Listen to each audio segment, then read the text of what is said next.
Гагаузия үйретім баканын uzmanları her bir үйренме kurumuna giderler da kontrol ederler ne soyunar yeni үйренме yılına hazır. Haberledi үйретім баканы Наталья Кристева. Практически все наши учебные заведения готовы принять ребят.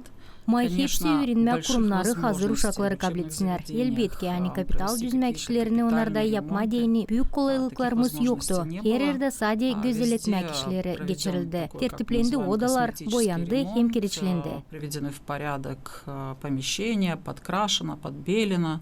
Ki geçirme öğrenme kurumlarında kapital düzme kişilerini lazım regional hem Moldovan merkez kuvvetleri birleşsinler. Mahsus programmaları kabul etsinler hem giriştirsinler. Sayır Үйретім баканы. Одна из основных задач – это, конечно, оснащение наших всех учебных заведений внутренними санузлами. Это болезненная тема, есть программа Народного собрания, и это приоритет. Önemli bir niyet okulların içlerinde gigiyena odalarını yapma. Bu zor soruş. Bu hem Gagauzia Halk Topluşun hem Bakanlık Komitetin prioritetleri. 2015 yıldan 20 öğrenme kurumunda şimdiden sonra gigiyena odası var. Sadece 3 kurumda onlar da yok. Казаклияда, Киритлунгада hem Конгазда. В которых нет внутренних санитарных узлов.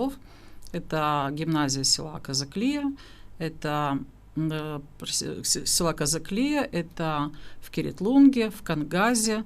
Valkanеш kasabasının bir öğrenme kurumunda paylaştı Наталья Кристева, dışındaki gigiyena odasında remont yapıldı. Kazakliyada da hep bu soruşla bağlı proyekt geliştirilir. Luçaferul liseyinde yılın bitkisinden proyekt başarılanacak. Hepsi işler öğrenme kurumlarında hiç durgunmur, vurguladı Gagauzia Öğretim Bakanı Наталья Кристева.